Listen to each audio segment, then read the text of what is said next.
दोस्तों, एक कहावत आपने सुनी होगी, टाइम इज मनी, यानी समय ही पैसा है। और ये बात बिल्कुल सच है। कभी आपने एक बात पर ध्यान दिया है कि ईश्वर ने इस दुनिया में हर इंसान को बहुत सी चीजें कम या ज्यादा दी हैं। एक इंसान का रंग बहुत गोरा है, दूसरे इंसान का बहुत काला। एक इंसान को बहुत लंबा बनाया, दूसरे इंसान को बहुत छोटा। एक इंसान को बहुत खूबसूरत बनाया और दूसरे को बहुत कम। एक इंसान को बहुत स्वस्थ बनाया, दूसरे को थोड़ा कमजोर। ऐसी बहुत सी चीजों में शायद ईश्वर ने हमसे भेदभाव किया है, लेकिन एक चीज ईश्वर ने हम सबको बराबर देकर भेजा है और वो है समय। ये ईश्वर ने हर व्यक्ति को एक दिन में 24 घंटे देकर भेजा है। इसमें ईश्वर ने कोई भेदभाव किसी के साथ नहीं किया। ऐसा नहीं है कि एक व्यक्ति को एक दिन में 48 घंटे दिए हों और दूसरे व्यक्ति को 24 घंटे।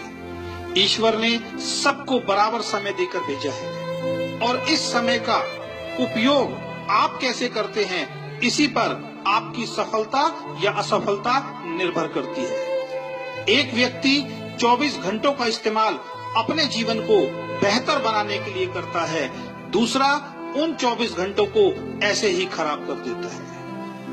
इस दुनिया में सबसे अमीर आदमी के पास भी एक दिन में 24 घंटे होते हैं और सबसे गरीब आदमी के पास भी एक दिन में 24 घंटे होते हैं। आप भी अपने आप को चेक करो कि आप अपने 24 घंटों का उपयोग कैसे करते हैं। इन 24 घंटों में अपनी जिंदगी को बेहतर बनाने के लिए आप क्या करते हैं? अगर आपका जवाब है कुछ नहीं, तो आपको सतर्क होना पड़ेगा। आप अपना बहुमूल्य समय बेकार कर रहे हैं और जीवन में गुजरा हुआ वक्त दोबारा वापस नहीं आ सकता। इस दुनिया में जिस इंसान ने समय की वैल्यू को समझा है, समय ने उस व्यक्ति की वैल्यू को बढ़ाया है। इसलिए कहा गया है कि जो समय की कद्र नहीं करता, समय भी उसकी कद्र नहीं करता। एक एक सेकंड आपका बहुत कीमती है और इसलिए किसी ने लिखा है, एक साल की कीमत उस विद्यार्थी से पूछो जो परीक्षा में फेल हो गया है। वो बताएगा एक साल की कीमत क्या होती है। उसके सारे दोस्त आगे निकल गए और वो उन सबसे पीछे रह गया। 9 महीने की कीमत उस माँ से पूछो जिसने 9 महीने अपने बच्चे को अपनी कोख में रखा। इन 9 महीनों तक उसने वो नहीं किया जो उसका मन चाहता था, बल्कि वो सब किया जो बच्चे के लिए जरूरी था।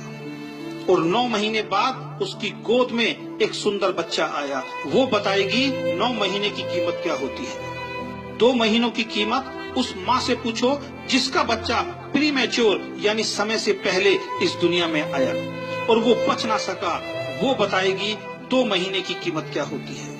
अगर 2 महीने और गुजर जाते तो आज उसका बच्चा उसके साथ होता।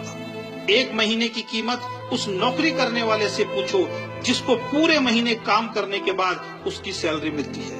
वो बताएगा 1 महीने की वैल्यू क्या होती है।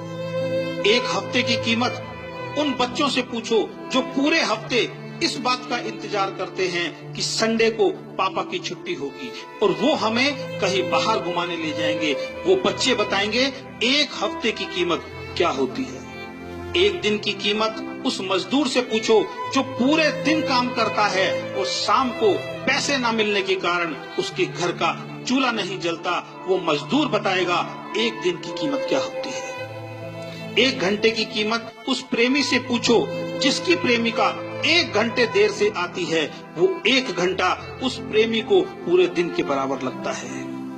1 मिनट की कीमत उस आदमी से पूछो जिसके 1 मिनट लेट हो जाने के कारण उसकी ट्रेन उसके सामने से निकल गई। वो ट्रेन को नहीं पकड़ पाया। वो व्यक्ति बताएगा 1 मिनट की कीमत क्या होती है। और दोस्तों, 1 सेकंड की कीमत 1 सेकंड की कीमत उस व्यक्ति से पूछो जिसका अभी अभी एक खतरनाक एक्सीडेंट होते हुए बचा है, और वो जिंदा है। वो व्यक्ति बताएगा कि 1 सेकंड की कीमत क्या होती है। तो दोस्तों, समय को कभी भी बर्बाद मत करो। अगर आप समय के महत्व को समझकर इसका सदुपयोग करोगे तो आप भी जीवन में सफल इंसान जरूर बनोगे, और आप भी एक दिन खुद कहोगे कि टाइम इज मनी, यानी समय ही पैसा है।